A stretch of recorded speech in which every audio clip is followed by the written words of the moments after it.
What's going on, everybody? Welcome to the 32nd installment of the Hurt Business Podcast. My name is Faris Sharari, and today I'm joined, as always, by my co-host, How's it going, everybody? It's Mr. Leach. Mr. Leach in the building, and we got another face in the Zoom call. We are joined today by one half of the Richi and Meko Connection, Mr. Gabriel Richi. Hey, thanks for having me, guys. It's Round of great to be applause. here representing the connection, and I'm really excited to talk to you guys about the big fight tomorrow night. Yeah, huge fight, and unfortunately, we couldn't get the other half of the Richi and Meko Connection. He's somewhere chefing it up. Somewhere Killing people, though. He's in a lab right now curing COVID, Yeah. curing Doing great COVID 21, COVID 20 and 21, the next versions of it. He's already Doing- coming up with the vaccine. Doing great things on and off camera. Yeah, so shout out to Mr. Jeremiah. But yeah, let's get right into it, Gabe. We have the big Tyson Fury, Deontay Wilder fight. It's the trilogy. The third time these guys are stepping in there. Tell us your thoughts. What are you looking forward towards tomorrow night? So before I get into it, I just start talking about something completely off topic. I just talk about like fucking basketball or something. No, Yeah. did you get a chance to listen to Fury on Rosillo yet? Yes, I did. He is a did. psycho. A nut. He is a nut. Yeah. I don't know. I don't He's know if lost I'd his have a good mind. time talking to him. That Yeah. being said, It took I'll be- it took until Rosillo checked him for him to like, all right, Exactly. I'll actually do an interview now. Like Rosillo asked him like 40 questions in a matter of like 30 seconds. Just giving these one word Being responses. such a douche. Yeah. He's like, that's a terrible question. I'm supposed to be good at this. Next question. I was born with it. Just Yeah. every answer, the answer to everything, Josh, was, I was born with this ability. Like, you're not gonna get a So different answer out of me. vague. It's like, bro, get the fuck out of here. You didn't come out of the womb like bobbing and weaving your head like Yeah. that. And But, even then, he's still not bobbing, weaving anything. He's just knocking guys out, and he's good at it. Mm. Oh, Except that one fight. sounds it like was a you're couple talking years about ago. Wilder. Right. It sounds like you're talking about Wilder. We're talking about Fury. Oh, you're talking about Fury? Right. Yeah. Like we all know Wilder's insane, but Fury, Oh, Fury can come off very charming in these post-match interviews, like singing and whatnot. And then he went on this podcast we all listened to and was just kind of Yeah. a douche for the first half of the interview. And then the host sort of checked him and he kind of changed his tune after that, started giving more thoughtful answers. I should I come on mean- here and act like Fury. just be a dickhead. Yeah, do it. I mean, but it's like, what do we expect from him at this point, right?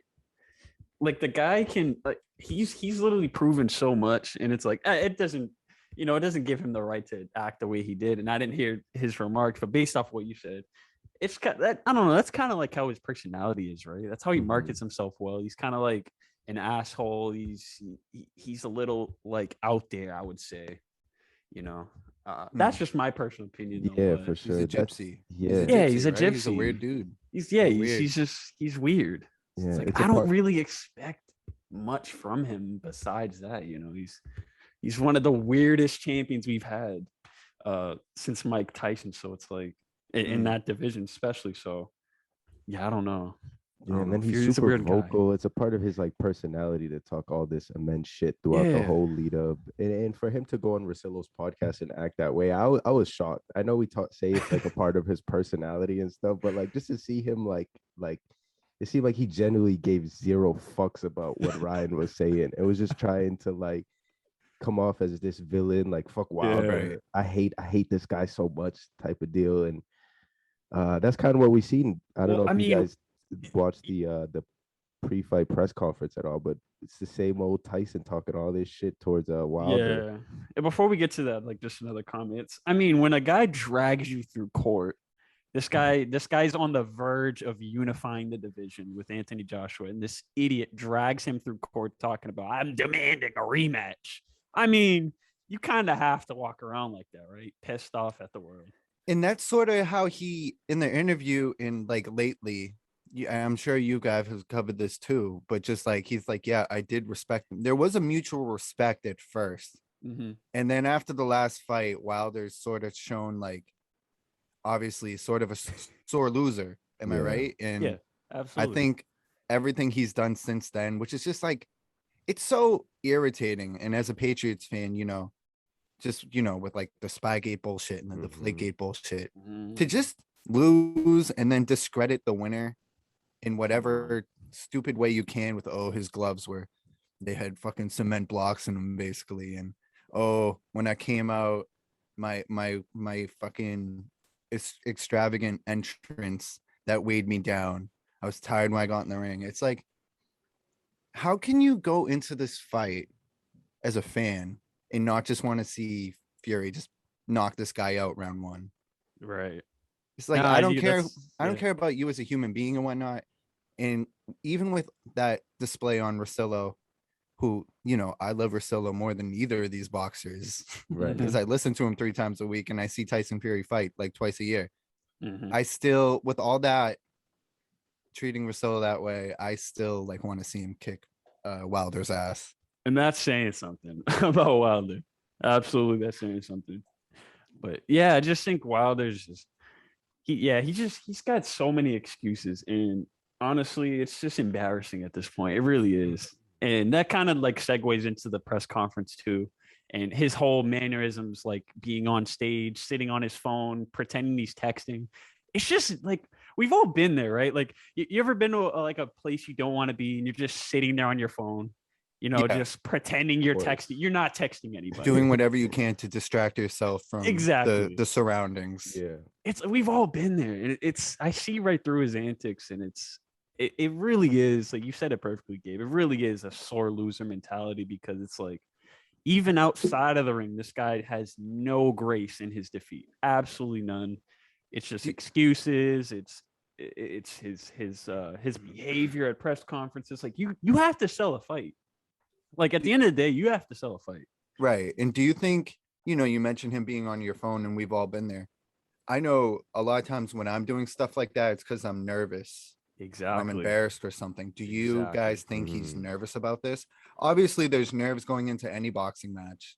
Yeah. One of the most nerve-wracking sports there is, because not only is it very physical, but you're out there by yourself. Right. But do you guys think like the nerves are at an all-time high for Wilder? You can answer that one first. Yeah, man. I think nerves are kind of high for both guys. I think a fight of this magnitude is ridiculous, bro. The stakes are so high on both sides, where you see Tyson was kind of shaky. He didn't want to sit at the press conference, so you can kind of make that argument for both sides about the little nervous energy. But Wilder, yeah, man, I definitely think he seems confident, but I'm sure deep down he's a little nervous, man. He knows he can get outboxed for 12 rounds out there when he steps in the ring with a guy like Tyson Fury. Yeah. So yeah, that's my answer. I don't know if Josh, you want to add anything to that.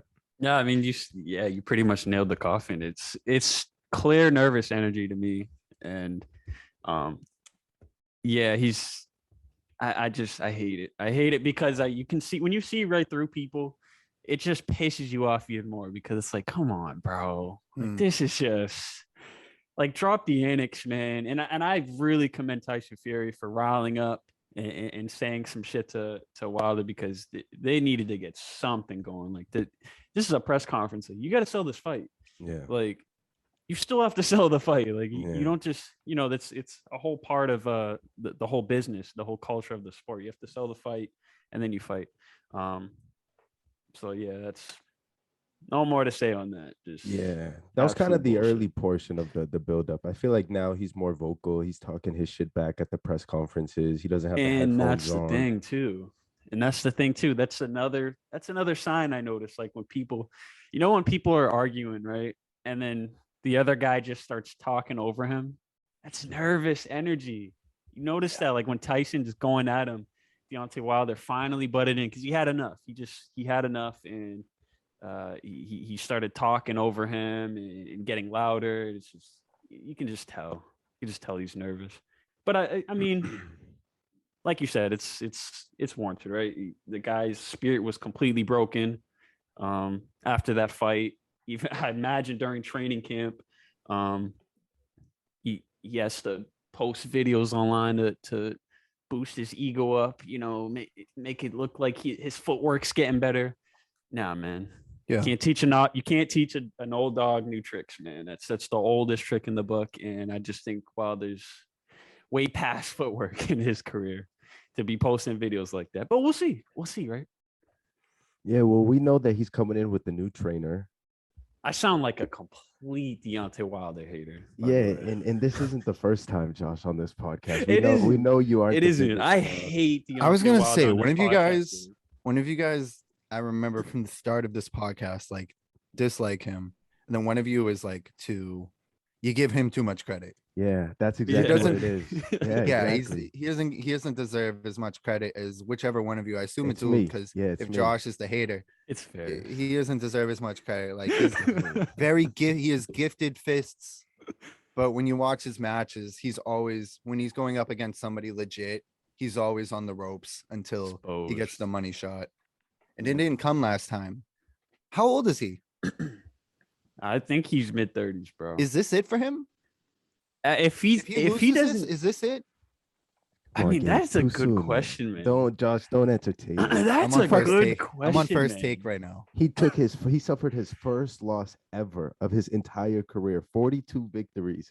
Mhm. He took the first L was against Tyson Fury, who arguably is the best heavyweight in the world. So I don't think we should talk about retirement, guys. Come on, it's one loss. Not retirement. He didn't say retirement. He said, not "What does he retirement. do after this?" It's fair though that it would. Is this it? Could mean retirement, but like, is this it? He's out of his prime if he loses this. It looks like mentally it's not going to be there Like I anymore. said, man. If he loses this, is the Anthony Joshua fight next?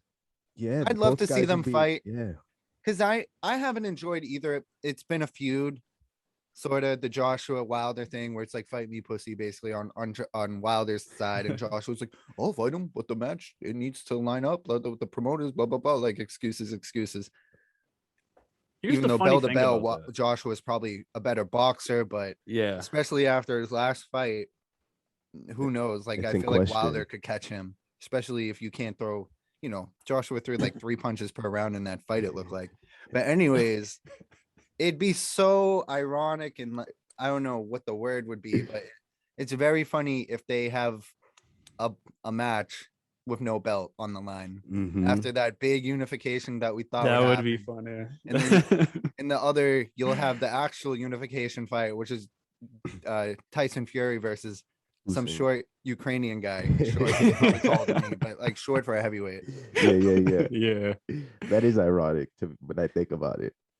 No, it is funny when you put it that way. And like Joshua too, he's kind of similar to Wilder in a way, right? He's also a guy who's known for his power, but Joshua has a little bit more of the fundamentals down, Right. to a T. But yeah, Wilder, I can't keep giving him. You're nodding your head over there, Ferris. Does Wilder have better fundamentals than Anthony Joshua? He tells himself that at night. No, I don't. Yeah, right. To some make sleep. myself, yeah, exactly. To make myself feel better about Wilder. But nah, man, I don't. I think obviously Joshua is fundamentally more sound, but I think in terms of the power, it's a Wilder like by a long for sure. shot. By the long shot. Like I don't think Yeah. Joshua is, and even and I know this is probably twisting Josh's skin as I'm talking, but it's just like night and day when you talk about power between those two. Like they're not in the same conversation. Yeah, I mean, yeah, Wilder can pretty much knock out every heavyweight in this division, probably on earth.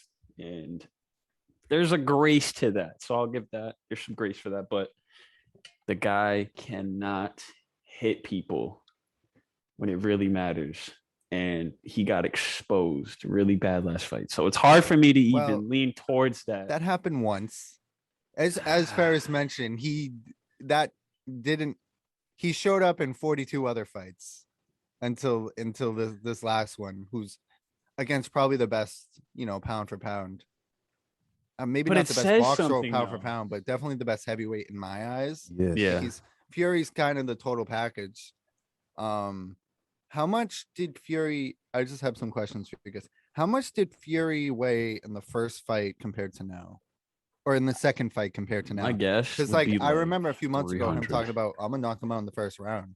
Like I'm Mhm. going for power this time. Yeah. I think he was in like the 270 range in the second one, and now he's more so in like the 290s, 300s. They were saying. Yeah, I was 300s, I would say. Yeah, today he's definitely in the three bean level. He's a big guy, bro. He carries that weight 6'9". You know, it's all over. He got the love handles whenever he's thick. So it's kind of crazy when you see a guy of that stature and that size move the way he does, and his ability to bump and weave and just move around the ring. When he's fucking like Giannis's size. Yeah, basically. Yeah. So it's crazy to me, man. At heavyweight too. Yeah, and he's fighting a guy who's basically like LeBron size. So this is like the tale of two towers fighting. And this is, I hear a lot of conversation about comparing Fury to Ali this past week. So I kind of want to hear if your guys' like immediate thoughts when you hear this fight, those two names in the same conversation. I don't know. I don't know, man. Here's what I'll say. It's kind of crazy to compare anybody to Ali. However, as far as their career arcs, where like Ali goes to jail and, the best boxer on the planet basically is away from the scene. If Fury knocks out Wilder in this fight and it's not even close, it will lead me to believe that the entire heavyweight division over the past 5 years, whatever it's been, has just been like a dream or like a sham. I'm looking for the right word, where it's like Fury was the best the whole time and it wasn't close. He was just fighting his own demons. Where he's gonna come back like Ali did when he came back from jail for sitting out the war and whatnot, and kind of show everybody that he's been the guy the whole time. It would be similar Fury. And then also the fact that they're both heavyweights and the Bob and you elite, like I think there's some truth to that. I think there is some truth to that, and you kind of said that perfectly. The way you said it, Ferris, was just like, well, you really didn't say anything, but you're kind of like, what are your thoughts? I'm curious what your thoughts are on it, actually. Yeah, because you talk so highly of your boy. What do you think of my boy Ali?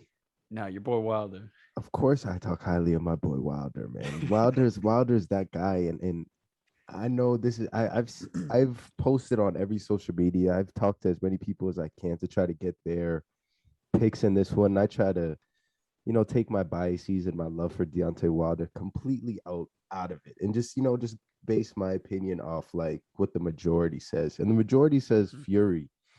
The majority did say Fury, but my heart still says Wilder, bro. I'm still taking Wilder. He's the dog in this one, so I may place a wager.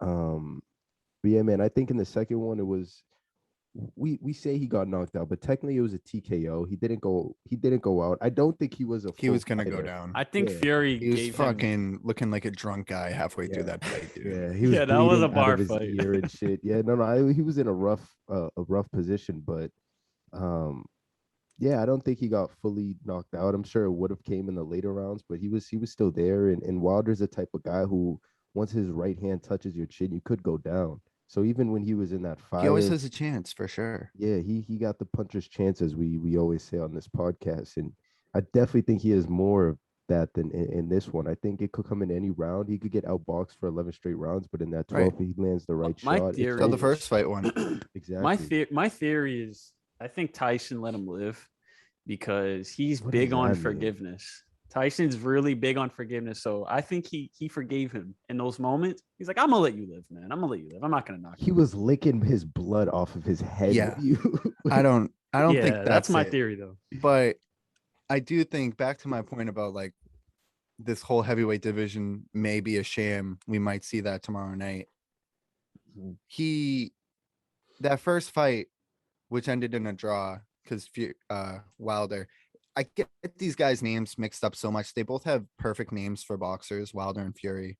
Yeah. Like I'm Wild, and then like Fury Anchor. Like that shit's just perfect for like two heavyweight boxers. So I'm always gonna get these guys mixed up. But yeah, Fury, that first fight was fresh off of like his sabbatical, like him being like off the drugs and shit. And then he came back and drawed with the number one heavyweight. And then the second fight wasn't even close. Yeah. And now he's really like feeling confident and shit. So I'm just like wondering, I'm here's my pick. Like I pick Fury tomorrow night. If Wilder knocks him out, it's never surprising because forget some announcer. I think it's Tony Atlas. He calls Wilder's fist something.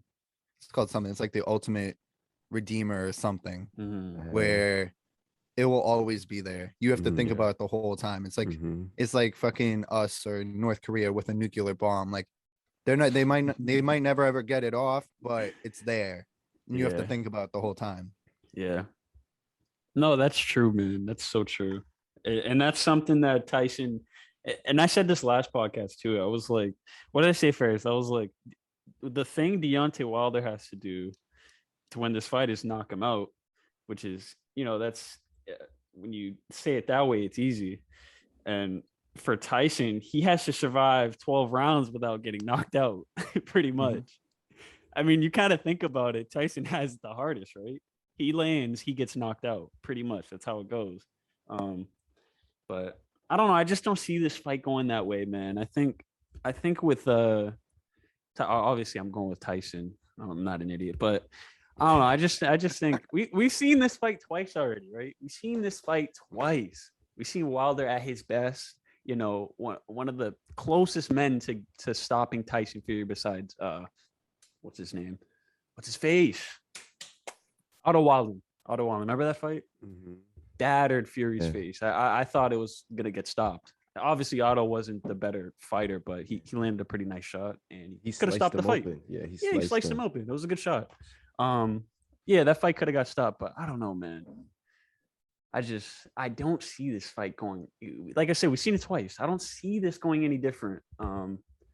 For Tyson, it's gonna be the same fight. I think. Wilder, like I said, can't teach an old dog new tricks, man. It's all that footwork, all that bullshit he's doing with Malik Scott. Just stop it, man.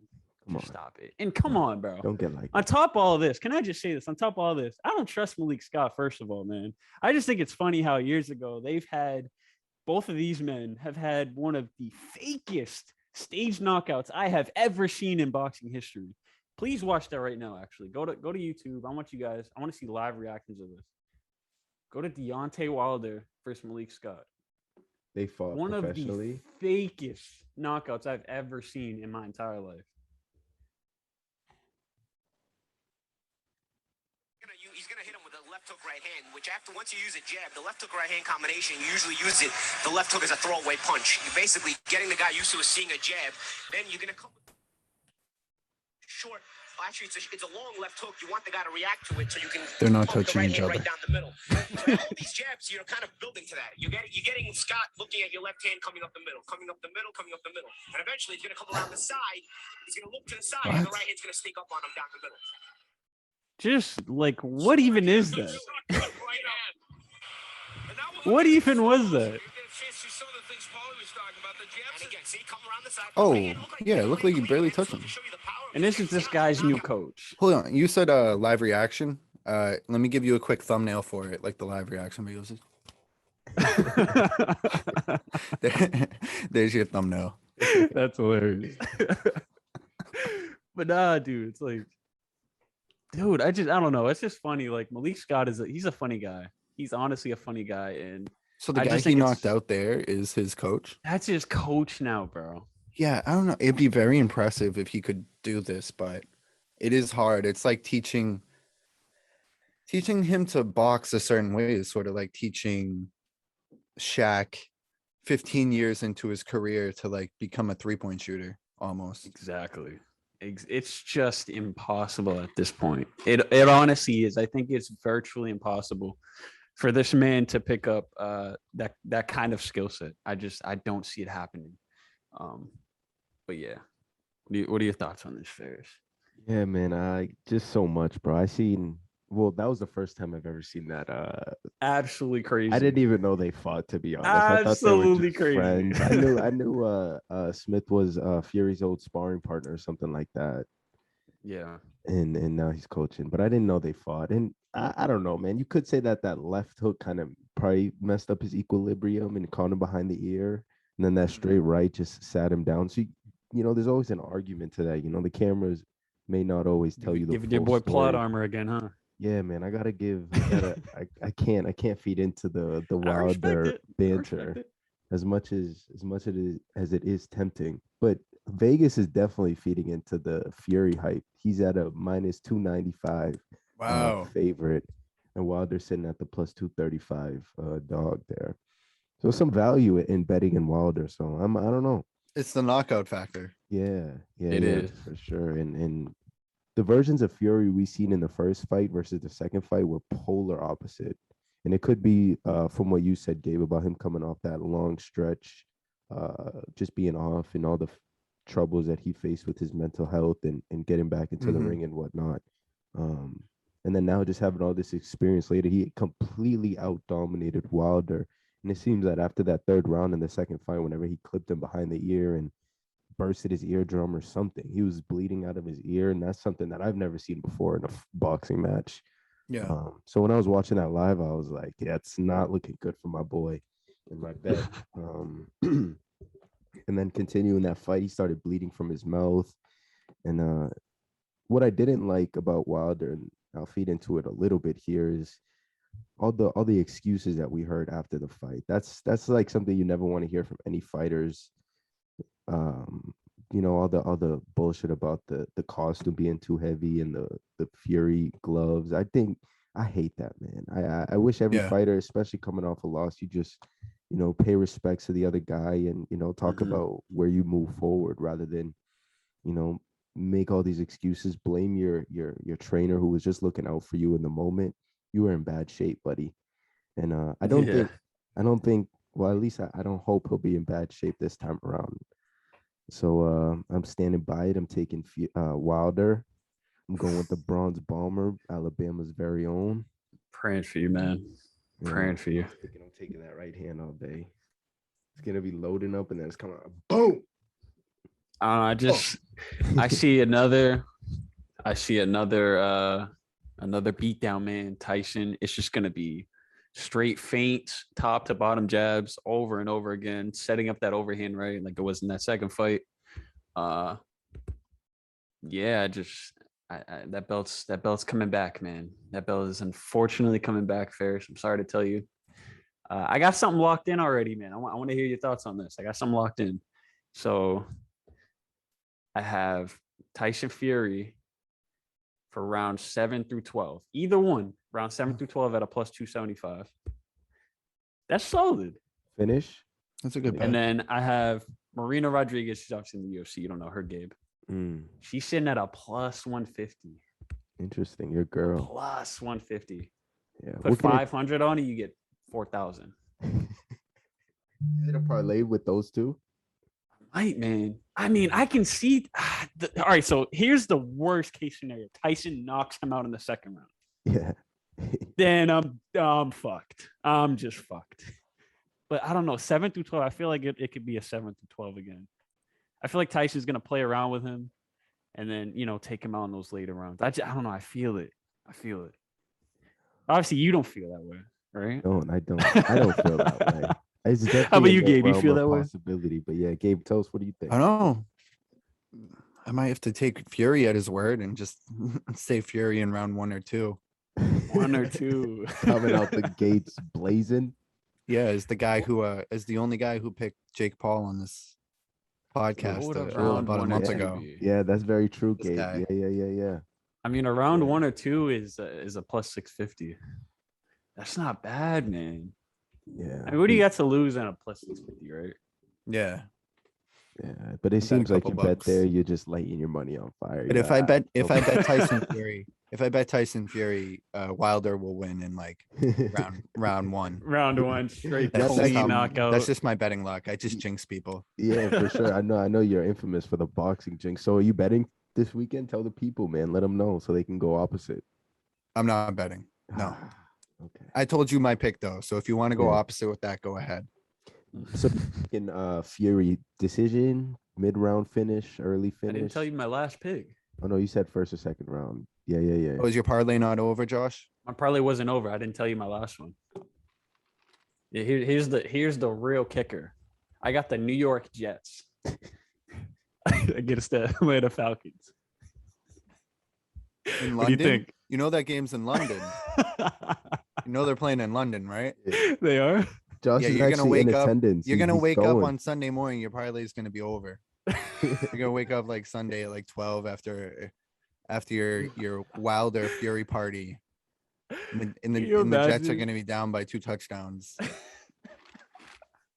I'm sorry if there's any It's Jets not a bad fans pick out though. there. I think But your team sucks, man. I think me and Jay on our last episode we picked the Jets just because the Falcons are sorry. Yeah. They're a sorry bunch. I mean, What's they he got a think good about- they got a nice quarterback though. Yeah. He's young.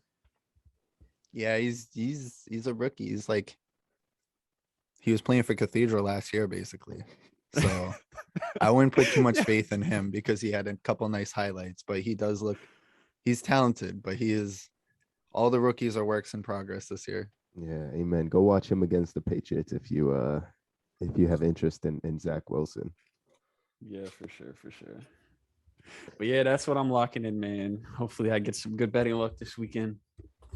If not, well, it's gonna be a sorry weekend. And if anybody takes my picks and you lose, go fuck yourself. You need to gamble responsibly. Yeah, I didn't tell you to do this. Yeah, I there's don't think anybody's taking my dumbass picks though. Yeah, there aren't any licensed professionals on this podcast. But with that being said, I think Gabe told let the people know where can they find you in your NBA pod. Yeah, so listen to us, Richi and Meko Connection, Apple Podcasts, Spotify, and now, much like this, we're going to be on YouTube. You know, we're going to record the Zooms and do all that. We're going to be on YouTube. You can find us on YouTube. The first episode, we were the Richi and Meko Experience. So a lot of our social medias say Richi and Meko Experience. So our YouTube is the Richi and Meko Experience. You can subscribe to us there on YouTube. Follow us on IG, TikTok, and Twitter. Nice. Yeah, next week, me and Jay are going to do NBA preview. So we're going to do one episode for the Eastern Conference and one episode for the Western Conference. Definitely tune into that. And then that's a good one. Every Tuesday, late Monday night, early Tuesday morning, our weekly NFL pod drops where we talk about what happened the Sunday before, and we do our week. This will be going into week 6. Tune in this week for our week 6 picks. Nice. Beautiful. And there it is. Ladies and gentlemen, we'll have everything linked below. Please follow them and show them some love. Thank you for your picks, Gabe. I'm sure everybody will be picking Wilder after hearing your advice. Wow. Thanks for having me, guys. Of course, man. It's always a pleasure. Appreciate it, Gabe.